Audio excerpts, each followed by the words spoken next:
Malaga in September. Bands of rain will continue to move over northern counties and western counties tonight, with clear spells and isolated showers elsewhere. Lows of 10 to 13 degrees. Now you're up to date on News Talk. Off the ball. This is News Talk. Welcome along to Friday night's Off the Ball. Plenty for us to talk about. We're going to have a crappy quiz later. We're now into the 5th week in a row. We'll also be doing the quick picks at this stage. 4 weeks in a row, Mick informs me. Added an extra week for free there. Quick picks ahead of the All-Ireland semi-finals this weekend and the Tailteann Cup final. And we're keeping an eye on the rugby, where Ireland at the moment are up against it in the final in the Athlone Stadium just outside Cape Town. France have scored the first try of the second half. They were dominant in the second half of the first half, but they're leading at the moment by 24 points to 14, and France indeed have just gone over for another try in the 45th minute. So the game is rapidly slipping away from Ireland, and we'll be talking about a Wimbledon final that could be one for the ages. Alcaraz against Djokovic on Sunday. Delighted to say Mick is here with me in studio. Hey Will. Richie's here as well. How are you, Rich? Well, man, what's crack? Not too bad. This game is slipping away a little bit, isn't it? The first 20 minutes Ireland were really good. Then you wondered if that was going to be a reprieve when Captain Gus McCarthy urged the officials to have a look at the French try just before half time, which was eventually disallowed. But France's power is paying off again here early in the second half. Yeah, and that yellow card for McCarthy just before the break as well, kind of proving crucial, because that disallowed try came almost immediately afterwards. France getting the next try of the match then just 2 minutes after half time. They've added another just 2 minutes after that again, all while McCarthy is still sat on the sideline. So can't get back to full complement soon enough. Can't see Tuilagi heading off the pitch for the last 20 minutes of the game soon enough, because he's just causing untold damage with the amount of men that he draws towards himself and space that leaves open then for the France to try and exploit. It's been a difficult 10 minutes either side of half-time, has to be said. Yeah, I mean, the physicality has been huge. That conversion has been kicked over as well, so France lead by 31 points to 14. It's funny how rugby can still produce these guys. Like, I mean, it was like Will Skelton a couple of years ago, for, you know, when he was just unplayable, that get to that point where it's such a physical game that, like, every now and then this guy comes along that's just bigger, better and stronger than everybody else, and it just causes unbelievable havoc, and it's like, becomes for those almost who don't unplayable. know, yeah. Like, for those who don't know, he's 18 years of age, Tuilagi. He's 6'5" and he's 23 stone. His thighs are the circumference of Carlo. Like, the man is an absolute unit. Like, he's freakishly big, and he's got legs. It's not as if he's just a lump like Jabba the Hutt that's just flopping about in the pitch. Like, he can cause damage with the ball under his arm, and with the amount of players that he can draw to him, as I mentioned, like, he's just almost unplayable. Yeah, look, Ireland have played some very nice rugby in the loose, but the physicality from France really started to tell as that half went on. Yeah, relentless. Like, because when England obviously took a 17-0 lead against them, or 14-0 anyway, on Sunday, and you were thinking, Jesus, maybe, like, you know, France, I'm surprised at this. You know, I thought that France would be dominant, and what happened was that France just wore them down, and by the end of the game, England were just like hands up, white flag, scoring tries at will. France were, you know, so hopefully it doesn't reach that point here, but that is the danger with a team like this, you know, who are so physically dominant. I know, and both teams play with a certain amount of abandon. It probably speaks to the amount of tries that both teams have scored on their route to the final. But at the moment, Sam Prendergast is going to have a penalty just outside the 10 metre line. He's kicked it inside the French 22, so we're only going to have a line out from a good position, but a line out, Richie, that's kind of misfired quite a few times during the game for Ireland as well.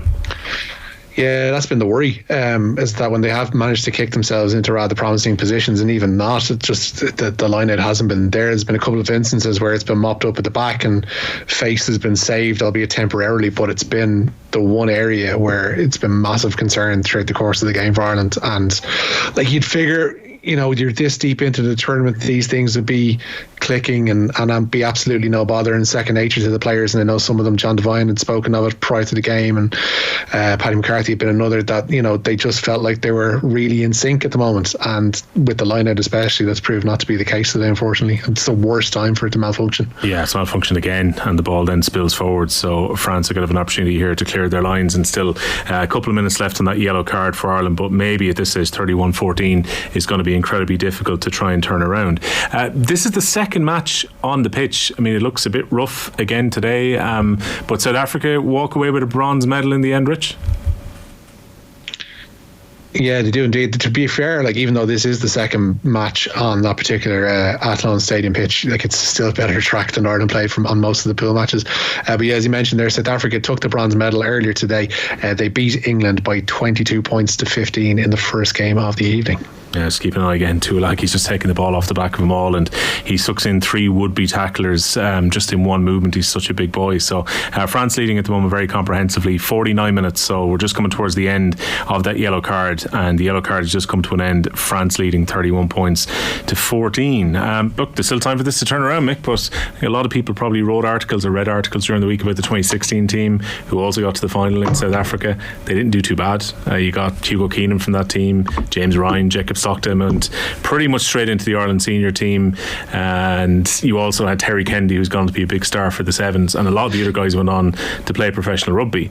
Ultimately, the hope here would be Gleeson, Prendergast, some of these key players play for the province. Yeah, no, it absolutely is, and I think that's tomorrow's conversation, to be honest, or even later tonight, like as in, you know, and Roy O'Connor was touching on it a little bit earlier in the week about like where's the room for these guys, and you know that like it's such a, like we've got probably too few professional rugby teams at the moment for these, like, you know, future stars to even get enough rugby under their belt at senior level now, like, and there's a whole conversation there. And look, hopefully we have 2 or 3 coming through, and Ireland need that conveyor belt, and ultimately that's what junior rugby is for, and that's fine. But I think tonight, when they're in a World Cup final, it's about the glory of tonight for them, and it's about even the achievement of making the final.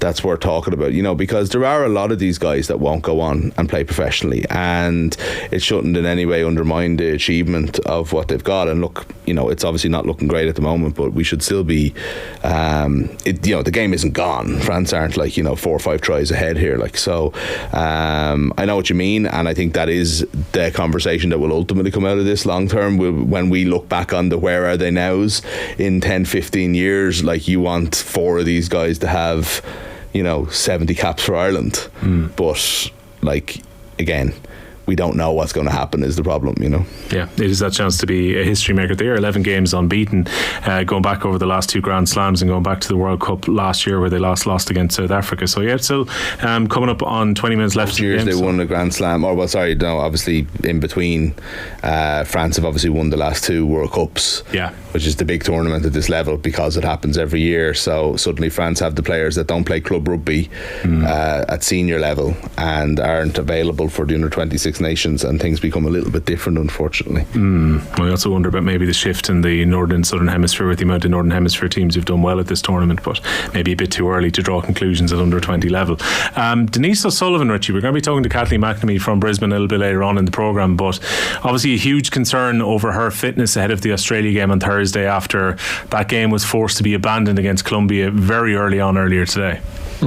Yeah, Republic of Ireland manager Vera Pauw is due to speak to the media at around 1 a.m. Irish time. It's hoped she can provide an update on Denise O'Sullivan, who was sent for a scan in a Queensland hospital on a shin injury sustained in the abandoned friendly with Colombia. The game was called off due to rough play in Brisbane after 23 minutes, and the Colombian FA say they respect Ireland's decision to abandon the match. That kind of at odds with the quotes coming from 1 or 2 of the players afterwards. Ireland's first group match, as you mentioned there, coming against the tournament hosts Australia on Thursday. Let them eat SH1T is one of the quotes coming from one of the Colombian players today. Yeah, I was wondering if we were going to be able to use that quote in full. Mick, you'd be the producer to stop us from saying. Yeah, go for it.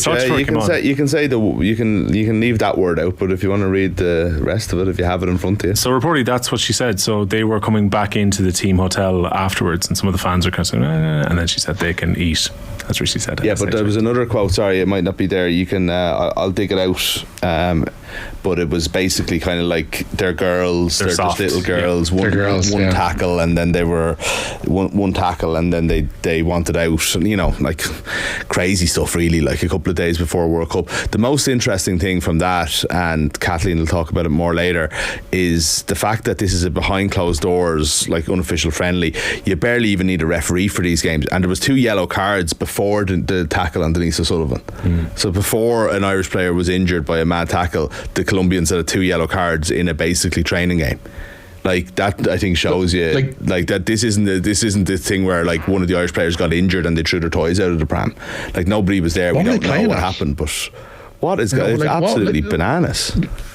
it's not as if Colombia are on a wrecking mission to go down there and just kind of disturb. Like, they're in the tournament as well.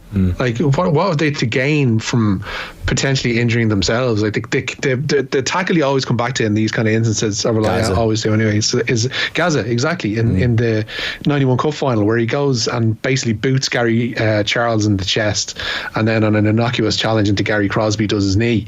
And you're like, either Charles or Crosby should have come off the worst in either one of those challenges, and yet it was Gaza, and that can so easily happen to a player. Like, any of those Colombian players could have come out with an injury far worse than whatever turns out to be the results of this scan on Denise O'Sullivan. So from their own manager's point of view, it's absolutely brainless that he'd send out their players with that kind of mindset to go and hurt fellow players on the eve of World Cup. This was, from an Irish perspective, because Vera Pauw was going to be fielding 2 11s in each 45 minutes.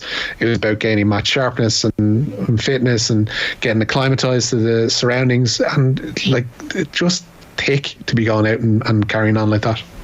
I appreciate there's a vacuum of information about this, because the Colombian FA decided very close to kick-off that they weren't going to allow the journalists in for this behind closed doors friendly, so therefore we're relying on second-hand accounts of what's happened and statement and counter-statement. But the fact that they called the game off after O'Sullivan got injured can't be a good sign. I realise it could be because it was ill-tempered. Yeah, I don't know, Will, if that's true, because if there was a case where the Irish team were getting kicked around the place, and then next thing, like, Denise O'Sullivan goes down injured and it's from another foul, there could be just a case of, what the hell with this? Like, I mean, what are we doing here? This is just putting us at danger, as opposed to it being, we need to get Denise to hospital. Like, I think you hear the word hospital again, it puts fear in, but she's gone for a scan and an injury. It's not madly unusual that she would go to hospital, straight after the game. They need to figure these things out quickly, so I think we're in an information vacuum at the moment. It's the middle of the night in Australia. I think we have to be wary. There's a natural fear when, if not Ireland's most important player, then very bloody close to top 2 definitely, is gone down with an injury and has gone to hospital a few days before our first game in the World Cup. But until we hear the results of that, we don't know what's going to happen. A shin, it's a strange, in some ways, a strange place to get an injury, that isn't just like a cut or, God forbid, a break or something, So I'm interested as to what the scan does show, but hopefully it's minor enough. Again, there wasn't media there, so we're hearing a lot of second-hand reports. So is there a chance that she hobbled off? Is there a chance she was carried off? Again, we're hearing lots of different things, and I think until we hear from Vera Pauw, we don't know the details. Yeah. Now look, it is possible, Richie, those 2 tackles that resulted in yellow cards could have been very soon before it happened, and maybe this is like the 3rd strike and we're off the pitch at that stage. Yeah, I'd imagine it's probably something along those lines, but as Mick mentioned, it's kind of difficult to speculate when, like, I've seen a couple of photos turn up in the Colombian media that's attached to those quotes from that particular player, and that's basically all we've seen, and there's nothing necessarily of anybody on a stretcher being carried off or anything like that. So unfortunately we're left waiting, what is it, just under 6 hours until Vera talks. It's the last thing you want, though, isn't it? Like, I mean, it's like when you heard it this morning, and it was just, oh God, Denise O'Sullivan's gone to the hospital, and it's like, you don't want to hear any player at that stage, but when you hear Denise O'Sullivan, you're like, Jesus Christ, we're not too far off, like Roy Keane in that, before the World Cup in this regard, and you're just like, Jesus Christ, of all things that could happen to them. Yeah, potentially losing a Cork. Again, hopefully it's nothing, but just the fear that it inspires for us, like, fans, I suppose, for want of a better word at this stage. Yeah, it's one of those things, Mick, you just don't expect that nature of tackle in a game like this. A couple of games ago, sure, maybe 2 or 3 weeks out from the World Cup, but you're thinking when the teams have already arrived on Australian soil, they've made an agreement that they're going to play a bench 11 and a first 11, you're thinking that's going to be played in a competitive but pretty good spirit, and the last thing you're expecting is players to be getting injured a few days out from the World Cup. But here we are, yeah, hopefully it's nothing. 59th minute, France continued to lead against Ireland in Cape Town by 31 points to 14, so Ireland very much up against it going into the closing stages of that game. Richie, elsewhere, Wimbledon today, we got the dream final that Luke Jensen wanted last night, Alcaraz against Djokovic. Yeah, Carlos Alcaraz through to his first ever Wimbledon final at just his 3rd attempt at the All England Club. We should remind ourselves as well. The men's top seed beat 3rd seed Daniil Medvedev pretty comprehensively, 6-3, 6-3, 6-3. this evening, and Alcaraz will play Novak Djokovic in Sunday's decider. The defending champion reached his 9th Wimbledon final with a 6-3, 6-4, 7-6 win over Yannick Sinner this afternoon. Two pretty comprehensive victories, Mick. But this is the coming force versus the potential history maker on Sunday. Yeah, it's exactly what you want, isn't it? Yeah. So, like, Djokovic is going for his 8th Wimbledon title, obviously, which would tie Federer's record. But the fact that it's also tying the Federer and Borg 5 in a row. Oh, yeah, no, the Grand Slam. Overall singles Grand Slam, but even just in Wimbledon to tie the 2 5s in a row, that like when Borg did it would never be done again, and then Federer did it, and like now to be done again even so soon and with the year out. Like, there's a chance that he should have done this already. You know, who would have beaten him in that year, God knows, but obviously there wasn't the tournament that year. So like I was saying this earlier, Hard Shoulder, like I think we need to start getting our heads around the fact that just because he's not the most liked person in the world, that Novak Djokovic isn't the greatest tennis player of all time. You know, all the numbers are one thing, you know, and it's not the strongest era for the sport, and it doesn't have that much depth, especially as, you know, Federer and Nadal have got older. But God, like it's relentless, isn't it? Like even the fact that it's only his 9th final, and he's going for his 8th win. I didn't realise he'd only lost one final. And the thing as well is Melbourne tended to be where he was dominant up until recent years, and now Wimbledon has become very much his palace as well. And Richie, they were showing us some footage of Djokovic a bit earlier on, and look, I don't know how much you read into just being a defeat on centre court, but Andy Murray was the last man to defeat him now 10 years ago on centre court. That is an intimidating record when he gets into the business end of Wimbledon. It is, yeah, but if there's anybody who, like, he alluded to it in his post-match interview, Alcaraz, if there's anybody who won't be overawed by that kind of stat, it's him. He seems a very assured player. He's not one of the, I guess, the chase and pack that have, like, if you look at maybe the sit where they want to, you know, curse them forever, at the likes of Tsitsipas and Zverev and others who have come close to, Milos Raonic, for instance, who've come close to breaking that bubble and not really broken through. Alcaraz already has done that. He's got a slam to his name, and he's going to win more. And judging by the way he played this afternoon, like he didn't put away no mug today. Daniil Medvedev is a very good player and had been playing very good tennis throughout the course of the last week and a half. Like that was exceptional. And from watching the first set, Alcaraz took a while to find his feet. Like he was there was almost a sense of he was feeling Medvedev out, he was feeling the occasion out, the fact that he had butterflies there, and it was very visible in the first 3 games. After that, like Jesus, it looked like I mentioned there, it's his 3rd time at the All England club, and he looks like a guy who, he's been there 5, 6, 7 years. And you think about the amount of time that it took Nadal to turn his clay court form into not only being able to get into the second week of Wimbledon, but being able to turn himself into a Wimbledon winner. That took longer than Alcaraz has done. So for him to possibly get a victory on Sunday would be immense.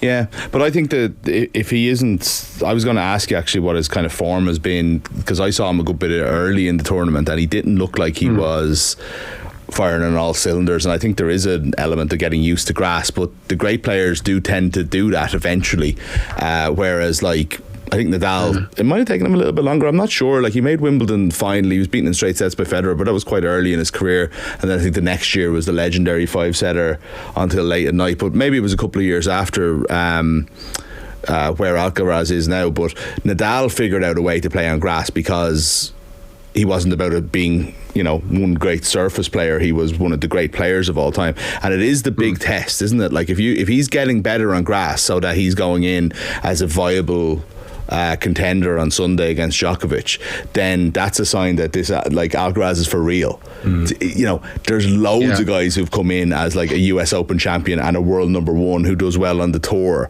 and then come in and they never have an effect at Wimbledon, you know. But if you're like someone who can overcome that and get to the final, for the tennis agnostics out there, like, you have to kind of remember and remind yourself that they only play on the surface really 3 weeks of the year. Like, the rest of the year it's all hard courts and clay courts, and they play maybe 1 or 2 warm-ups, usually only 1 for the top players, and then come in and play Wimbledon. And it's such a weird freakish surface compared to the others. It has so many variables attached to it, and particularly when you have the roof over centre court too, and the moisture and humidity that goes along with that. Like, it's a very different beast.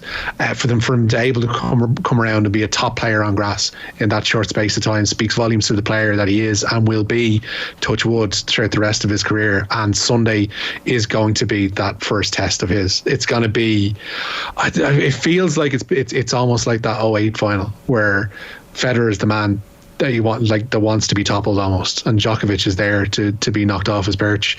And if there is anybody going to do it, he was scuppered by injury at the French, which kind of stopped it from happening there. I think it could happen on Sunday. Really? I thought it might be a year too soon. I did today's blown me away, to be honest. Today's blown me away. You just looked so comfortable against an excellent player.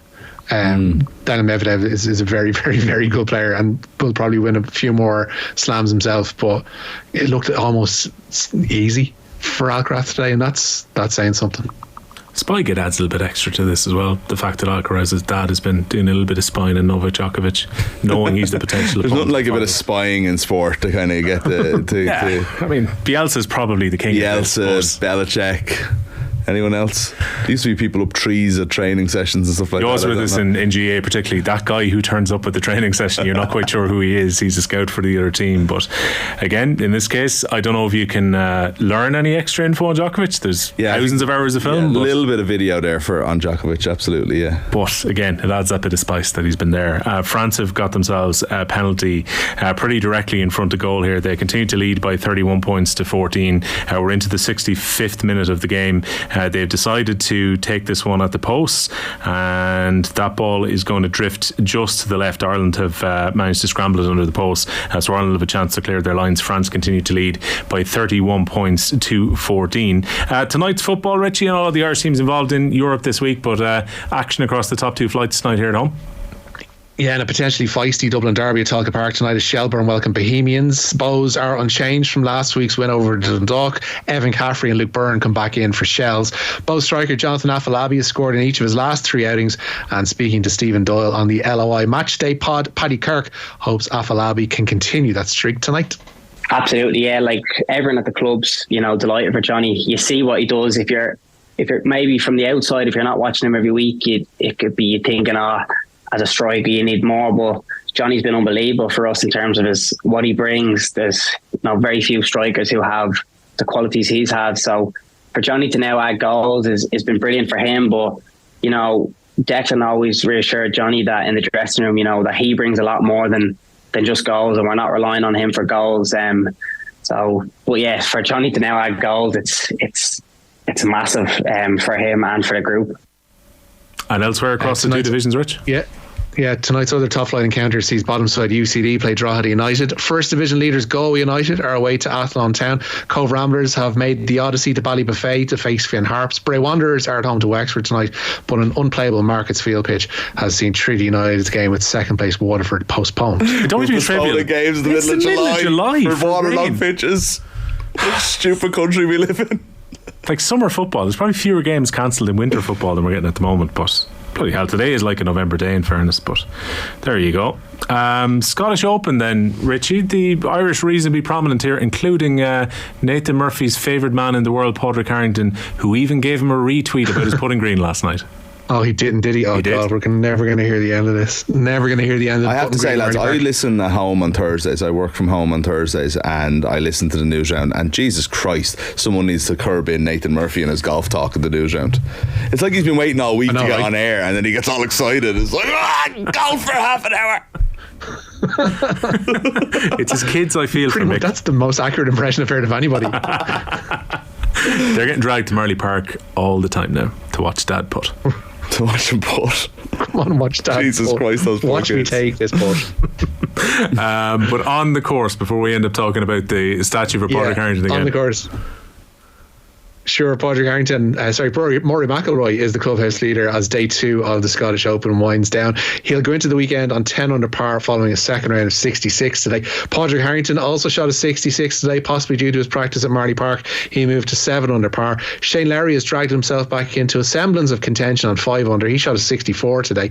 And Tom McKibben is just above the projected cut mark. Looks indeed that the County Down man will make the weekend. He is on 2 under par. Inevitability about this, Mick. Rory plays well in Scotland. The Open comes round. The conversation becomes, well, he's won in Liverpool before. Yeah. Feels that all the stars have aligned, and then it all goes wrong. No, it's all going to go right. You think he's going to win next week? Yeah. Yeah, I absolutely do. Because I think he's the best player in the world at the moment, and I feel like eventually it's going to happen for him, and that he will come around. It'll all come together over the course of a week. So you still haven't been burned by the last 8 to 9 years then? No, not at all. Encouraged, I would say. He still believes. What's been happening at the Tour de France, Richie? Actually, before you tell us, there is a very special cycling panel which is going to be on with JD tomorrow, including 2 fantastic Irish cyclists, Eddie Dunbar and Dan Martin. But what's been happening at the Tour de France today, Rich? Yeah, today Pogacar has halved the gap on Tour de France leader Jonas Vingegaard to just 9 seconds. The Slovenian was 3rd on today's 13th stage, which finished at the summit of the Grand Colombian. The stage itself was won by Paul Michael Kwiatkowski. This one kind of jumped out a little bit. Kyle Walker's going to Bayern Munich. Looks like it, at least anyway. Kyle Walker has agreed terms with Bayern Munich. The Manchester City fullback is into the final year of his contract at City. He turned 33 in May. Walker has been offered a 2-year deal at Bayern with the option of a 3rd. His move to the Allianz Arena could well see Benjamin Pavard go the other way. It's an interesting change for them. Gundogan gone, Walker gone. Yeah, absolutely, yeah. I figured they might move on from Walker, but it's interesting now because Cancelo's obviously been sent back. Yeah, Bayern didn't have any interest. I wonder would Pep to say, here, come on, you were right back originally. I'll reinvent you, buddy.